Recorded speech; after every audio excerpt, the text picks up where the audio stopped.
Graça e paz, irmãos. Corpo de Cristo, né, em todas as suas multiformas, né, é bênção de Deus para o reino, né? Graças a Deus, diversos membros de diversos lugares, né, sendo na unidade que a palavra nos traz. Glória a Deus por isso. Eu sou a Aline e trabalho na AME quase junto com o Júnior. O Júnior chegou um pouquinho antes. E a gente se conheceu, eles estavam no treinamento para irem para o campo missionário e eu vindo para trabalhar aqui na base da AME já há um bom tempo, né? Graças a Deus por isso, pela misericórdia dele que permite com que a gente faça isso. Deixa eu só colocar o tempo aqui para não me exceder. Eu vou aproveitar um pouquinho do gancho das palavras que foram ministradas hoje e falar um pouco da base missionária, tá? Desse trabalho de base que a gente tem. Lá em Romanos 12, 1 e 2, Paulo nos diz assim, um texto muito conhecido. Rogo-vos, pois, irmãos, pelas misericórdias de Deus, que apresenteis o vosso corpo por sacrifício vivo, santo e agradável a Deus, que é o vosso culto racional. E não vos conformeis com este século, mas transformai-vos pela renovação da vossa mente, para que experimenteis qual seja a boa, agradável e perfeita vontade de Deus. Esses dois primeiros versículos, né, eles nos mostram a necessidade de consagração da nossa vida. E na sequência dos versículos 3 ao 21, Paulo está nos mostrando a vida no Espírito, a vida do corpo no Espírito. Então, como viver, né, à luz dessas misericórdias divinas? E a resposta está muito clara no texto. Servindo aos outros irmãos, né, usando os seus dons e aquilo que Deus te capacitou para fazer. Né, cada um de nós tem um lugar no corpo de Cristo. O pastor Nivaldo exemplificou isso brilhantemente hoje naquela questão do copo d'água. Né, a necessidade do corpo de beber água, quantos sinais, né, não foram acionados, neurônios, né, para que se sentisse a necessidade da água, o movimento de beber o copo, pegar o copo, beber, e o corpo de Cristo é exatamente isso. Né? Cada um tem uma função no corpo, cada um foi chamado e foi designado por Deus para uma tarefa, para uma função. Né? E aí eu pergunto, você já descobriu qual é o seu lugar? Você já descobriu o que Deus quer para a sua vida, a vontade de Deus para a sua vida, especificamente? Porque ela passa exatamente por isso, por nós identificarmos aquele presente que Deus nos deu ao nos dar o dom, né, que todo crente ele tem esse presente. Então, como é que você descobre a vontade de Deus para a sua vida? Descobrindo aquilo que Deus te dotou de capacidades, de habilidades. O Júnior colocou isso, né, na questão da profissão. Não tem nada desconectado. Né? Tudo que a gente tem, toda essa capacitação, tanto acadêmica como espiritual, Deus nos deu para que seja usado para servir o corpo de Cristo, para a edificação da igreja do Senhor, para a expansão do reino dele e glorificação do nome dele. Então, descobrir essa vontade, a gente vai saber, vai experimentar qual que é a boa, agradável e perfeita vontade de Deus na nossa vida. Então, cada pessoa que esteve aqui teve um chamado especialmente, né, para algum lugar. E a gente precisa entender que o reino de Deus não é só a igreja local. A gente precisa, sim, trabalhar na igreja local, mas ele vai além. Né? Ele está no nosso trabalho, no nosso dia a dia. Ele está na sociedade que a gente está inserido e ele está também lá nos confins da terra, onde precisa também ser estabelecida uma igreja forte. Por isso que a gente precisa também de apoiar e enviar esses obreiros, essas pessoas, né, para lá. Então, Deus tem uma vontade para cada filho em particular. Ele chamou alguns para cuidar dos orfanatos, daquelas crianças que foram vitimadas no ciclone lá em Mianmar. Ele chamou alguns para discipular, né, aqueles que estão trabalhando no fortalecimento da igreja local. Chamou outros para trabalhar com café, produzir renda para a comunidade, né, que precisa de apoio lá no Timor-Leste. E chamou alguns também para ficarem aqui, no Brasil, apoiando o trabalho desses que estão lá. Então, é um trabalho que a gente desempenha junto com a igreja local, que é de onde vem a pessoa se sente capacitada, onde a pessoa se sente amada, é na igreja local. A igreja né, prepara essa pessoa, e aí, antes de ser enviada para o campo, existe esse elo de ligação, que é o que as agências normalmente fazem. Em Filipenses 4, 10 a 20, Paulo também fala com esses irmãos, agradecendo muito o apoio dos filipenses ao ministério dele. Né, Paulo, que fundou essa igreja, numa da segunda viagem missionária dele, e ele, em todo esse texto, não dá tempo da gente lê-lo todo, mas ele se alegra sobremaneira, né, porque pela vida desses irmãos. E olha o que ele fala aqui no versículo 10. Renovastes a meu favor o vosso cuidado. Ele, literalmente, né, vocês se lembraram de mim, vocês pensaram em mim. Isso traz conforto para o missionário que está lá na ponta. Né? Ele não pode ser esquecido. Ele não pode ser deixado lá sozinho. Ele precisa, né, desse apoio. E Paulo está demonstrando essa gratidão a eles. É essencial para o ministério do missionário que está no campo se sentir apoiado e amparado. E ali, olha, ele agradece também, né, as ofertas que foram enviadas. Por quê? Precisa também ter esse apoio financeiro. A contribuição é importante para que o trabalho se desenvolva. Né? É um privilégio podermos fazer parte disso. Né? E essa igreja de Filipenses ajudou Paulo, enquanto ele estava pastoreando a igreja de Corinto, eles tiveram essa visão de enviar e sustentar Paulo nesse sentido. Então, ele, de novo, agora preso em Roma, ele agradece o Epafrodito e as ofertas. E essa contribuição, ela não é esporádica, ela precisa ser metódica, suficiente e contínua. Isso é muito importante. E o nosso trabalho de base missionária é exatamente fazer com que esses recursos cheguem na ponta aonde está sendo necessário. No versículo 14, aí, né, ele fala, olha, associando, todavia fizestes bem, associando-vos na minha tribulação. É fazer parte, né, ainda que tão longe fisicamente, é fazer parte do ministério, é orar por esses irmãos, né, que enfrentam lutas, eles enfrentam tribulações no campo missionário. Então, a gente precisa ter esse sustento espiritual, além do sustento financeiro, o sustento espiritual, né, para as necessidades ministeriais. No versículo 15, né, a reciprocidade na relação com o obreiro que está no campo. E no versículo 17, Paulo ainda fala ali, olha, não que eu procure o donativo, mas o que realmente me interessa é o fruto que aumente o vosso crédito. Né? A gente é abençoado em abençoar. Né? E Paulo deixa isso muito claro. E no final ali, né, 18 e 19, é o sacrifício que agrada a Deus. A recompensa vem diretamente de Deus. Né? E é Ele que vai providenciar essas necessidades para a obra dele. Mas é tão bom quando Deus nos usa para isso, né? E, especificamente no trabalho da base, o que a gente faz? A gente gera esses recursos. A gente faz com que isso chegue lá. A gente presta contas, né, do trabalho que é realizado. A gente mobiliza a igreja. Isso que está acontecendo agora é uma espécie disso, é uma divulgação dos trabalhos, das necessidades, das portas e das oportunidades. E a igreja precisa ser mobilizada também para se envolver em missões. E cada um vai receber um chamado específico do que Deus está chamando você para fazer. Né? No meu caso, eu estava trabalhando em Salvador, na minha área de formação, e eu comecei a ficar incomodada, porque Deus estava me chamando para fazer uma outra coisa que não era aquilo que eu estava fazendo. E eu achava que eu tinha traçado na minha cabeça uma carreira, né, pessoal ali, bonitinha, e aí, de repente, Deus bagunça tudo. Falei, não, você achava que você estava estudando para você, mas não é.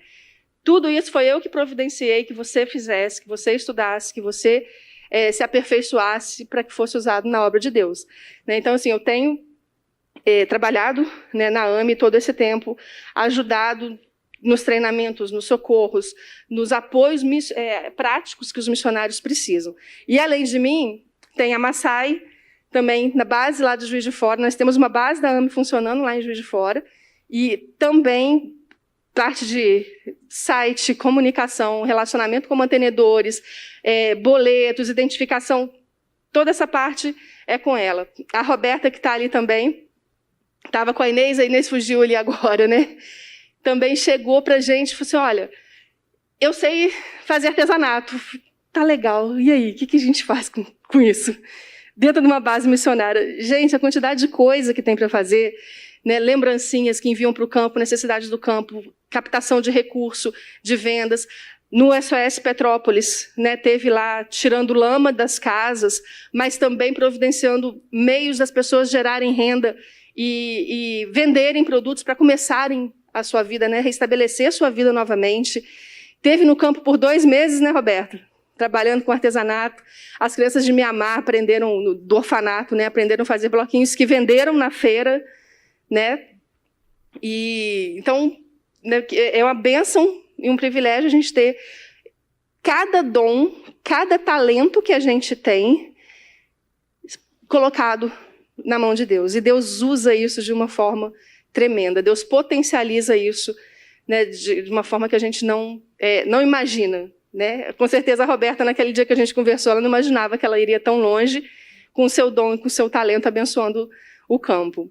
Né? E é a questão da gente realmente se colocar diante de Deus com aquilo que a gente tem, com a ferramenta que a gente tem, com a visão que o Senhor nos dá. Né? Então, assim, sai daqui hoje pensando nisso. Qual é a minha missão? Qual é a missão que Deus me deu para fazer?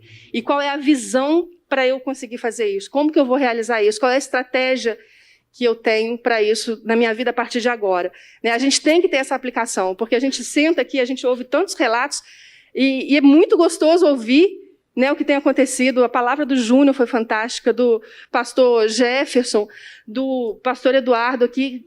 É bênção. A gente sai daqui realmente grato a Deus, mas a gente precisa colocar em prática aquilo que Deus tem nos falado. Então, pergunte a Deus, né, para que eu fui chamado?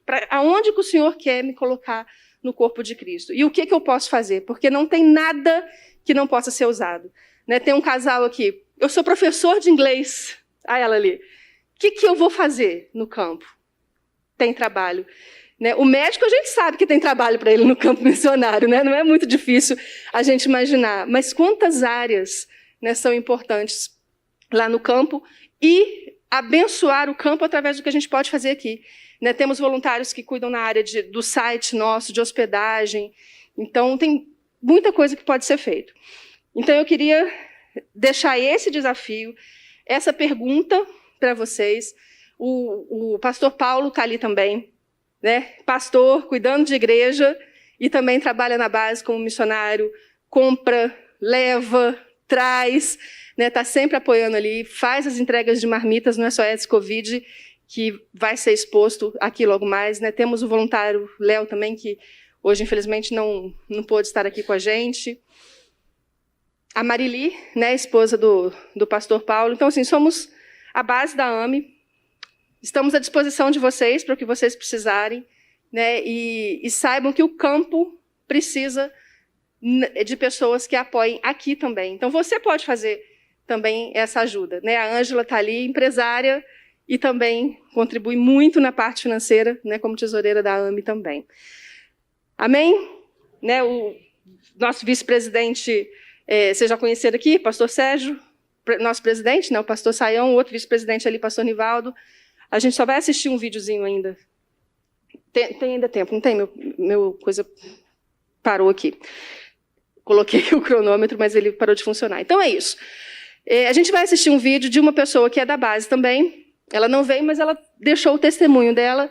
E a gente vai assistir, encerrando essa palavra aqui de base missionária. Então, assim, é um trabalho que muitos nem sabem que tem. Então, às vezes, você pode perceber que você também pode atuar nessa área. Amém, irmãos? Então, a gente vai assistir o vídeo da Fran.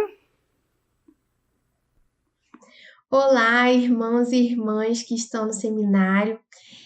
Meu nome é Francine, eu sou de Juiz de Fora, trabalho na base da AME aqui em Juiz de Fora, Minas Gerais, e eu sou jornalista, mas desde que eu era bem mais nova, que eu era ali adolescente, eu sempre tive o desejo de trabalhar com missões. Sempre conversei com meus pais sobre isso, com a liderança da minha igreja, mas eu ainda não tinha tido a oportunidade de trabalhar, né, de me envolver tanto assim com a obra missionária. Eu continuei estudando, entrei para a faculdade de jornalismo, me formei e todo esse tempo, né, sempre com a oração, pedindo para que Deus usasse a minha vocação, a minha profissão no reino dele. Eu sempre tive esse desejo muito forte no meu coração. E logo depois que eu me formei, eu e minha família, a gente já conhecia a AME, já se envolvia bastante, participando de congresso da AME, contribuindo. E depois que eu me formei, eu procurei a liderança da AME para me voluntariar na área de comunicação. E logo depois, coisa de alguns meses depois, a AME me chamou para trabalhar de forma integral, é, como jornalista, né, na parte de comunicação, de redes sociais, e eu fiquei muito feliz. Desde então já tem mais de um ano, deve ter um ano e meio, 2 anos que eu trabalho para a AME, e é muito gratificante poder contribuir com esse trabalho. E hoje em dia a comunicação é uma parte muito importante de toda instituição. E as igrejas e as bases missionárias, né, as organizações missionárias, elas devem sim investir nessa área, porque da mesma forma que os missionários estão indo até os confins da terra, né, com suas famílias para pregar o evangelho, hoje a gente tem uma ferramenta muito poderosa, que é claro que tem suas limitações, mas que está na palma da nossa mão, que é o celular, é a internet. Então, vocês podem olhar aí para o seu celular agora e pensar que, através dessa ferramenta, vocês também podem levar o amor de Cristo, né, o Evangelho, até os confins da terra. Se você mandar uma mensagem agora, colocar no Instagram, no Facebook, no Twitter, essa mensagem pode chegar até o Japão. Uma pessoa lá do outro lado do mundo pode ver sua mensagem. Então, eu vejo hoje a comunicação, a internet, como uma forma, como um ambiente missionário também. Então, no fim, né, no fim desse vídeo, eu queria trazer duas mensagens para vocês. Primeiro, é essa conscientização dessa ferramenta que nós temos, que é a internet, que nós possamos fazer bom uso dela, falar do Evangelho de Cristo através das nossas redes sociais, das nossas mensagens, dos nossos e-mails, porque é sim uma forma da gente estar evangelizando, estar propagando o amor de Cristo no mundo. E eu também queria falar com vocês, e antes de eu falar, eu vou ler aqui Efésios 4, vou começar no versículo 1. Rogo-vos, pois eu, o preso do Senhor, que andeis como é digno da vocação com que fostes chamados, com toda a humildade e mansidão, com longanimidade, suportando-vos uns aos outros em amor, procurando guardar a unidade do Espírito pelo vínculo da paz. E eu também vou ler o versículo 11. E ele mesmo deu uns para apóstolos e outros para profetas, e outros para evangelistas e outros para pastores e doutores, querendo o aperfeiçoamento dos santos para a obra do ministério, para a edificação do corpo de Cristo. Eu queria trazer aqui agora um testemunho rápido, pessoal, que eu sempre me imaginei indo para o campo missionário, sempre gostei muito de trabalhar com crianças, dou aula de balé para crianças desde os meus 16 anos, e eu sempre me vi atuando, né, no campo missionário, mas com o passar do tempo, eu fui me encaixando muito no trabalho da base, né, na base aqui de Juiz de Fora, e hoje eu me enxergo como uma obreira de base, uma missionária que trabalha na base, né? E muitas vezes a gente acha que fazer missões é só ir no campo, e não, a gente pode fazer missões onde a gente está. É importante que a gente se envolva. Você pode ser um missionário contribuindo, orando, ou então indo também até os campos. Eu acredito que não existe um papel mais ou menos importante. A Bíblia fala, né, ali em Efésios 4, que Deus designou vocações diferentes. Então, todos nós fazemos parte de um corpo. Então, todo papel dentro da obra missionária é importante. Então, eu quero encorajar você a se envolver, seja contribuindo financeiramente, seja intercedendo pelos missionários ou se voluntariando, mas se envolva. Todos os papéis são importantes na obra de Deus, seja você estando aqui na base ou estando do outro lado do mundo. Se envolva com missões. Deus abençoe muito vocês, que Deus abençoe muito esse seminário e que ele seja glorificado através das nossas vidas. Um abraço. Bom dia, irmãos. Esse é um bom dia de um lugar onde tem mais que 3 pessoas. Bom dia. Bom dia. Graça e paz em nome de Jesus. Amém. Quero agradecer o privilégio de estar aqui. Talvez a pessoa da AME menos desconhecida sou eu mesmo, porque eu moro bem longe daqui, moro em Maringá, Paraná. Quem não conhece Maringá, levanta a mão. Quem não conhece, vocês não sabem o que estão perdendo. Então eu quero convidar todos vocês a irem a Maringá, um de cada vez, naturalmente, e recebê-los lá com muito carinho. Mas eu estou muito feliz por estar aqui com os irmãos e poder compartilhar um pouco da nossa vida, um pouco da nossa experiência. A nossa palavra é uma palavra muito simples. A nossa palavra é uma palavra que não tem nenhuma novidade. Certamente nós temos aqui pastores, temos líderes de ministérios, temos líderes de missões, nós temos aqui membros de igreja, e eu quero deixar uma palavra para o coração de vocês. Nós temos aqui jovens, estou vendo muitos jovens, estou vendo gente de meia idade, estou vendo gente idosa, né, pastor Saião? Vocês sabem qual a diferença do velho para o idoso? Sabe, pastor Saião? O velho não sonha mais, o idoso sonha. O velho, ele fica esperando a noite chegar para dormir. O idoso, ele espera chegar o dia amanhecer para servir. Somos idosos, né, pastor? Sonhamos muito ainda, né? Temos muitos sonhos, temos muitos desejos do nosso coração. Meu nome é Nivaldo, eu sou pastor da IPI, lá em Maringá. Estamos envolvidos com missões já há muitos anos, mais na tarefa da mobilização da igreja, do apoio a missionários, do apoio a projetos missionários. E lá do nosso cantinho, a gente procura colocar a nossa gotinha, na expectativa do tsunami de Deus aí, em muitas coisas.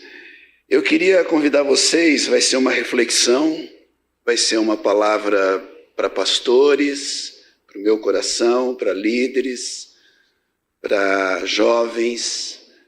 Eu quero trazer alguns princípios de liderança, e que não é nenhuma novidade para ninguém, mas a palavra de Deus é sempre renovadora. Por isso que eu disse que não vai ser nada novo, mesmo porque a nossa tendência é sempre a querer aprender coisas novas, quando na verdade nós nem aplicamos aquilo que a gente já sabe. Então não há nada novo, mas quero compartilhar com alegria e com o meu coração. Eu quero convidar você para abrir a sua Bíblia em 2 Reis, no capítulo 6, e desse texto nós vamos tirar algumas lições para a nossa vida, alguns princípios para a gente aplicar na nossa vida, no lugar onde você está, na igreja que você está, no seu trabalho, onde Deus tem te colocado. Como essa é uma última palestra, última conversa antes do almoço, a gente pode avançar um pouco mais, né? Porque vocês não estão com fome. Sim ou não? Ficou quieto, está todo mundo com fome, vou terminar no horário. Gente, 2 Reis capítulo 6, texto conhecido, diz assim: os discípulos dos profetas disseram a Eliseu: como vês, o lugar onde nós reunimos contigo é pequeno demais para nós. Vamos ao Rio Jordão, onde cada um de nós poderá cortar um tronco para construirmos ali um lugar de reuniões. E Eliseu disse: podem ir. Então um deles perguntou: não gostarias de ir com os teus servos? Sim, ele respondeu, e foi com eles. Foram ao Jordão e começaram a derrubar árvores. Quando um deles estava cortando um tronco, o ferro do machado caiu na água, e ele gritou: "Ah, meu senhor, era emprestado." O homem de Deus perguntou: "Onde caiu?" Quando o homem lhe mostrou o lugar, Eliseu cortou um galho e o jogou ali, fazendo o ferro flutuar, e disse: "Pegue-o." E o homem esticou o braço e o pegou. Agradecemos-te, Senhor, pela tua palavra. Pedimos em nome de Jesus que o Senhor a aplique aos nossos corações pelo ministério do teu Espírito Santo. Nós te agradecemos por esse momento tão especial. Ajuda-nos a compreendermos aquilo que o Senhor tem para as nossas vidas hoje e no restante das nossas vidas. Obrigado em nome de Jesus. Amém. O que é que nós temos aqui? Temos aqui uma história onde Eliseu estava com os seus profetas, com os seus discípulos, e Eliseu, tudo indica que estavam morando num lugar muito ruim, muito apertado. Alguns até dizem que eles estavam morando numa caverna. Os discípulos de Eliseu, ele chega e diz: "Olha, o lugar que a gente está morando é muito apertado. Não dá mais para a gente continuar aqui. Será que a gente não pode sair, procurar um outro lugar e construirmos uma sala de reuniões?" E então Eliseu falou assim: "Olha, boa ideia, vamos lá, podem ir." E aí o discípulo pergunta: "Mas não quer ir conosco?" "Vamos." E Eliseu vai com eles. Eles chegam lá na beirada do Rio Jordão, começam a derrubar árvores para que possam construir um novo ambiente de reuniões, e de repente um daqueles discípulos que está derrubando a árvore, o ferro do machado escapa do cabo e cai no Rio Jordão, afunda, e ele dá um grito, porque era um machado emprestado, e o machado naquela época era uma ferramenta muito difícil de se conseguir. Se você conseguia, era muito caro. E então o discípulo se assusta e Eliseu diz: "Onde é que caiu?" "Caiu ali." Então Eliseu vai, joga um pedaço de pau, o machado flutua e o homem pega aquele machado, e a história termina aí. Esse é o contexto da nossa história. O que a gente aprende com esse texto? Como é que nós trazemos esse texto para o nosso coração e para a nossa vida, para o nosso dia a dia? Há 3 princípios de liderança nesse texto que eu quero compartilhar com vocês. O primeiro princípio que precisa estar na vida do líder, precisa estar na vida de qualquer pessoa, se quer servir a Deus e se quer ser relevante no reino de Deus, onde você está. Aqui nesta cidade, em Maringá, em qualquer lugar do mundo, no campo missionário, numa atividade profissional, você precisa ter esses 3 princípios se você quer ser relevante no reino de Deus. O primeiro princípio que está aqui é o princípio da visão. Os discípulos de Eliseu perceberam que a situação não era muito boa. Eles perceberam que o lugar que eles estavam não era legal. Eles perceberam que eles podiam mudar, e eles então chamam Eliseu, fala para Eliseu, Eliseu concorda e manda que eles façam. É a visão. Nossa visão, ela precisa ir além daquilo que os nossos olhos podem ver. Os nossos olhos, eles veem aquilo que a gente pode alcançar. Mas a visão, ela vai muito mais além daquilo que os nossos olhos podem ver. A vista, ela é uma função dos olhos, mas a visão é a função do coração. A visão nos leva para muito mais longe. Os meus olhos podem ver algumas coisas aqui, mas a minha visão pode ir além disso, pode ir muito além disso. E nós, como homens de Deus, mulheres de Deus, nós precisamos ter a visão muito mais ampliada daquilo que os nossos olhos podem ver. Às vezes você está olhando para a sua igreja e você está vendo algumas coisas, mas aquilo que você vê te limita, e você precisa ter a visão para que você tenha uma percepção ilimitada daquilo que os teus olhos simplesmente podem ver. Os olhos, eles mostram o que é, mas a visão mostra o que poderá ser. A visão ela é a fonte da esperança. Nós lidamos com um projeto em Maringá com mulheres em situação de rua.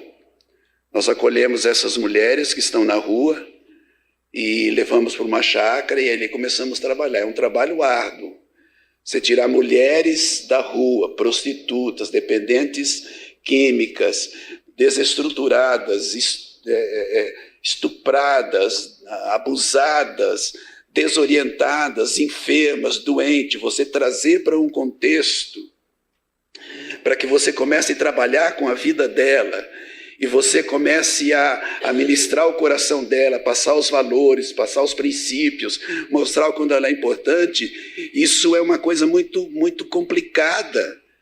E quando a gente começa a trabalhar com uma menina, ela fica 1 semana, 2 semanas, 3 semanas, aí um pouco vai embora, outras começam a ficar, outras ficam 2 meses, 3 meses, 4 meses, daqui um pouco vai embora, e daqui 2 meses ela está pedindo de volta. Só a esperança é que pode fazer a gente continuar. Então, a visão, aquilo que os nossos olhos veem quando nós olhamos para aquelas meninas que chegam todas desestruturadas, física, emocional e espiritualmente, quando nós olhamos para aquilo lá, a gente vê uma situação, parece que irreversível, que não tem jeito. Mas quando nós temos a visão daquilo que Deus pode fazer, então nós continuamos e vamos em frente. Então, a visão, ela é essa fonte da esperança. Aquilo que eu vejo pode me fazer ficar quieto, com medo, inseguro, achando que não vai dar, mas a visão faz com que eu vá em frente e eu procure fazer aquilo que Deus está falando. A visão, ela é a fonte de coragem. O que nos dá coragem para fazer missões é a visão. A visão faz a gente ir além das nossas forças. A visão faz a gente ir além daquilo que é a nossa possibilidade. A visão faz com que a gente vá em frente, a gente seja corajoso. A visão, ele é o combustível. A visão, a vista me limita, mas a visão, ela amplia. A vista abraça o que se vê. A visão nos leva para aquilo que se pode ver. Então, esse princípio da visão precisa estar no coração de todos nós, independente do que você está fazendo. Se você é pastor, se você é líder de missões, se você é missionário, se você é membro da igreja, o que você precisa ter é a visão. Aí a pergunta que fica é a seguinte: qual é a sua visão? Você levanta de manhã, vai para o trabalho, e você vai para o trabalho, e você sai de casa, alguns muito cedo, e você fala, puxa vida, de novo pegar o metrô, de novo pegar o ônibus, eu vou chegar lá, eu vou encontrar aquele cara chato, aquele chefe meio zangado, e aquele ambiente. É isso que você pensa? Isso é o que você vê. A sua visão, nesse exemplo, é de que você está indo para um lugar onde você vai ser usado por Deus, onde Deus vai usar a sua vida, onde você vai testemunhar do amor de Deus. Estão entendendo? Amém, irmãos? Quem está entendendo, diga amém. Você precisa ter a visão, ao sair da sua casa, daquilo que Deus quer fazer na sua vida. Então, a vista, aquilo que eu vejo, abraça o que eu vejo, mas a visão naquilo que pode acontecer, naquilo que pode vir. A vista, ela lida com o conhecido, a visão lida com o desconhecido.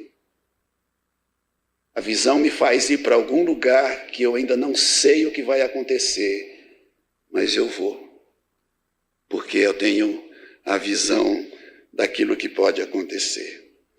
A vista me mostra onde eu estou, mas a visão me mostra o futuro. Amém, irmãos? Esse é o primeiro princípio, o princípio da visão. Estou dizendo, é uma palavra muito simples, mas a palavra de Deus sempre renova as nossas vidas. Então, aqueles discípulos disseram, o lugar está ruim, vamos mudar isso aqui. Chama Eliseu e Eliseu topa a parada e eles vão para um lugar fazer um salão para uma reunião mais tranquila, mais confortável. Mas não basta ter a visão. A visão só não adianta, você precisa ter a estratégia. Então Eliseu fala, vocês podem ir, e agora tá bom, então temos autorização para fazer um novo salão, para a gente ir para um lugar, para a gente construir. E agora como que nós vamos fazer isso? Então nós vamos para a beira do Rio Jordão, vamos derrubar as árvores e vamos construir um salão de reuniões. Aqui no texto é isso. No texto é isso que aconteceu. Então eu tenho a visão, mas como que eu vou chegar lá? Como que eu vou fazer? Que passos que eu tenho que dar? Como é que eu vou chegar para cumprir aquilo que a minha visão está determinando? Paulo foi um homem estratégico em muitos momentos da vida dele. Quando ele chegou lá em Atenas, ele viu lá que era um povo religioso, tinha estátuas de deuses espalhado pela cidade.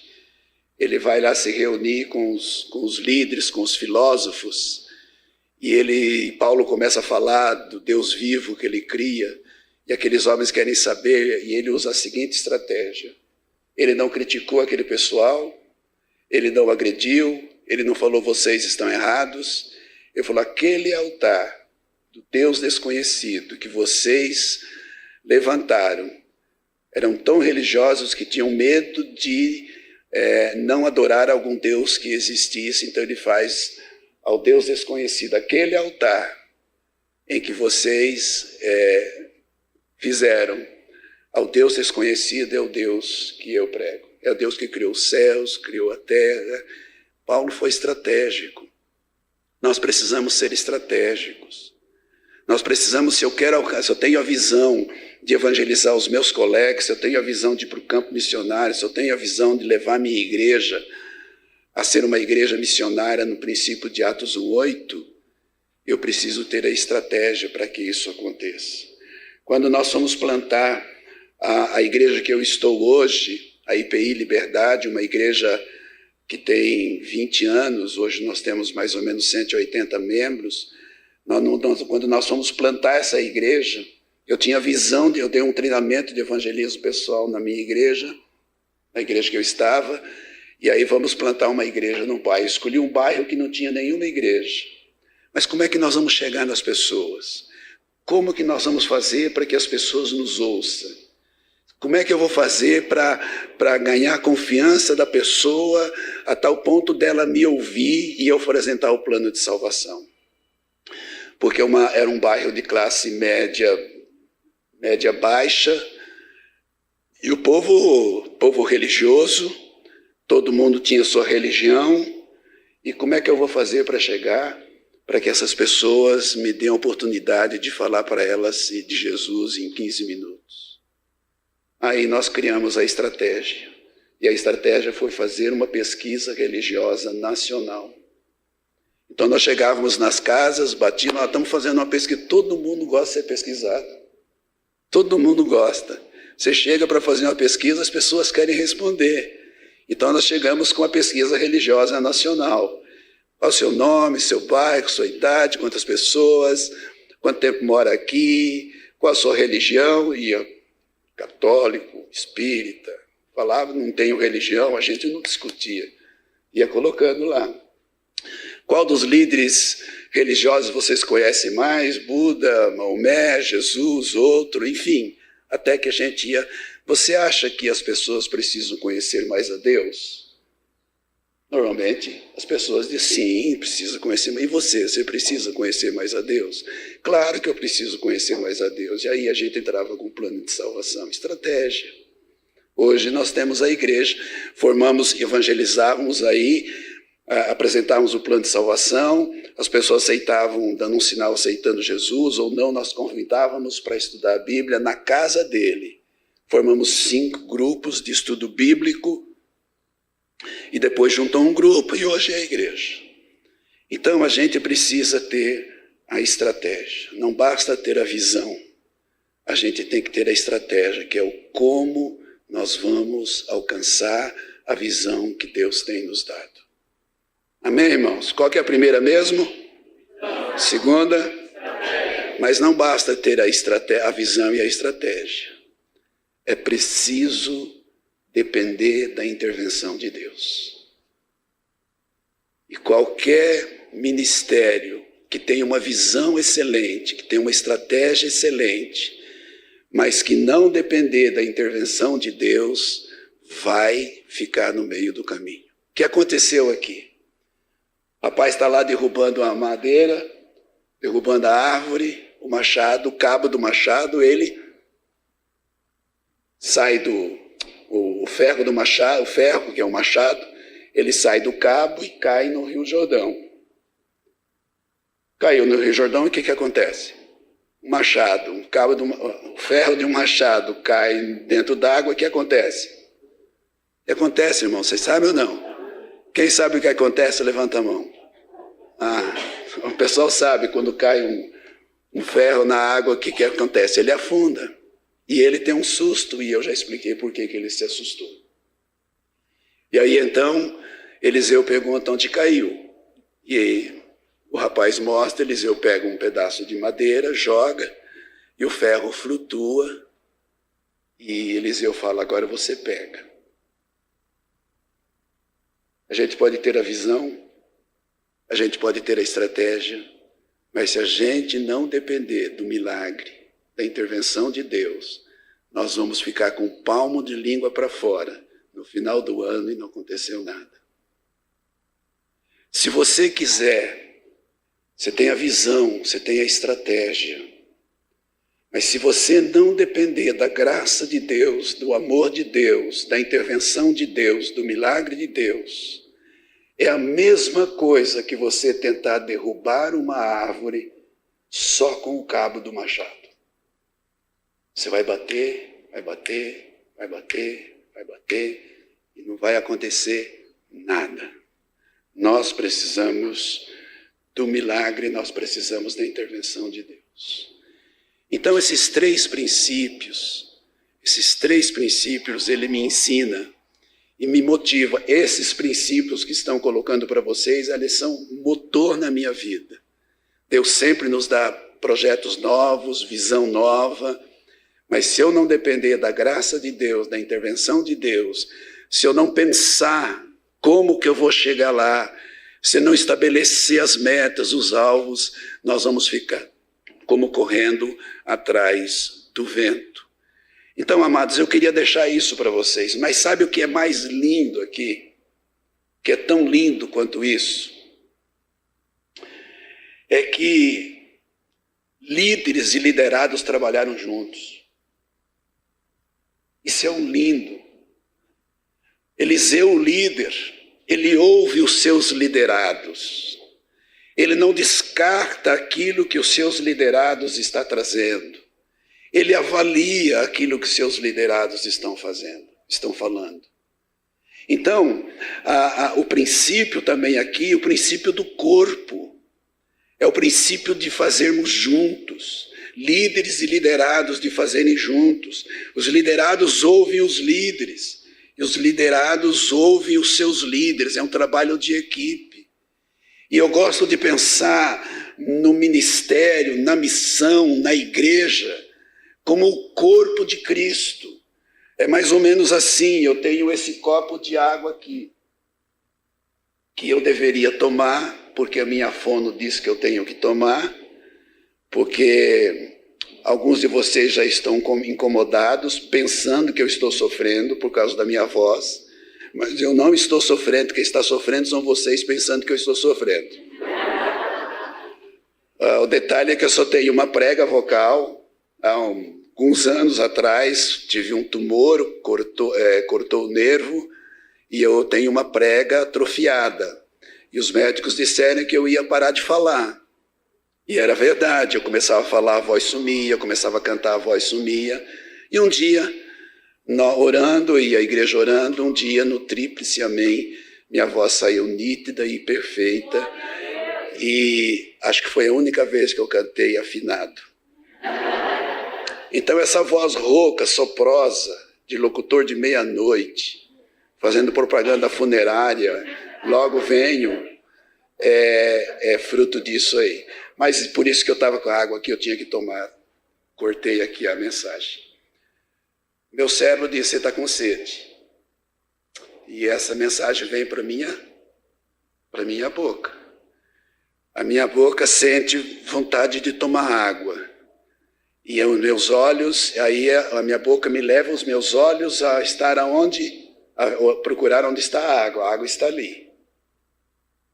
Agora, o meu cérebro mandou dizer que eu estou com sede, que eu tenho que beber água, os meus olhos viram a água, e agora eu preciso do que para chegar ali? Meus pés.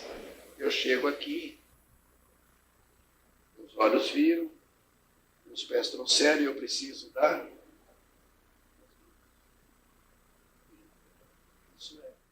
É isso que a gente está falando.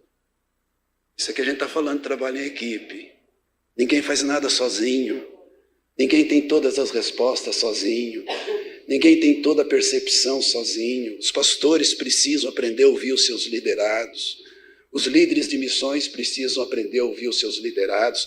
Os liderados precisam aprender a ouvir os seus pastores. Os liderados precisam aprender a ouvir os seus líderes. Senão a gente não avança.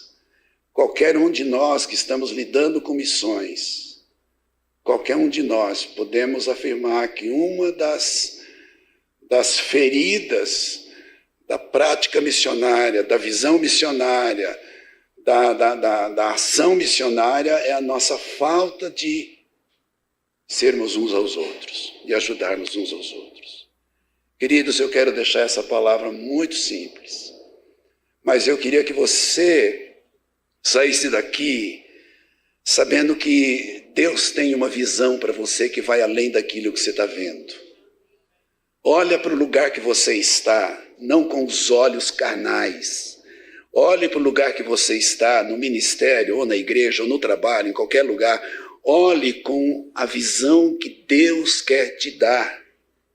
Em pessoas do teu lado, que você ainda não viu com os olhos de Deus.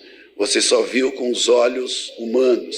E os olhos humanos seus está dizendo, aquela pessoa, eu não quero saber dela, aquela pessoa não tem jeito, aquela pessoa, meu pai, minha mãe, meu tio, minha avó, meu vizinho. Alguns pastores estão aqui, estão olhando para os seus membros apenas com visão, com a vista carnal, com a visão que pode ver, mas tem que ver com a visão de Deus. Os membros das igrejas precisam olhar para os seus pastores, precisam olhar para os seus líderes, não com os olhos carnais, tem que olhar com a visão de Deus. Busque a visão de Deus para você ir além. Eu sei que nós temos muita gente aqui que está até frustrada com o seu dia a dia. Não vê frutos, olha para trás, não enxerga, olha para trás, não vê nada. Mas Deus é um Deus de visão e Ele quer que você enxergue além daquilo que você está vendo. Onde Deus tem te plantado. Mas você tem que ter uma estratégia. O como. E você tem que esperar o milagre. Milagre é com Deus.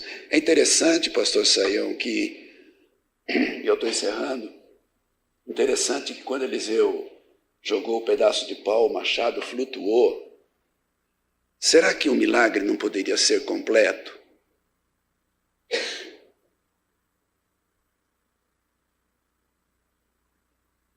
Será que o milagre não poderia... O machado sai da água, puf, no cabo. O milagre poderia ser feito assim ou não? Poderia, por que não fez? Porque fazer flutuar o machado é com Deus. Pegar na ferramenta é com você. Aleluia! Vamos ficar em pé. Senhor, te agradecemos por esse tempo tão bom, Senhor. De compartilharmos nossas vidas, compartilharmos nossos corações, compartilharmos a visão, compartilharmos, Senhor, a Tua palavra. Te agradecemos. Mais uma vez, Senhor, clamamos em nome de Jesus que o Senhor continue abençoando a AME, continue abençoando o pastor Saião na liderança, continue abençoando a Margareta e todos os obreiros, sejam abençoados pelo Senhor. Te agradecemos por tudo que já foi feito, pela visão que tem dado, pelas estratégias que tem dado, mas há muito mais por fazer. E aqui estamos, ó Deus, dispostos a ouvir a tua voz. Muito obrigado por tudo, em nome de Jesus. Amém.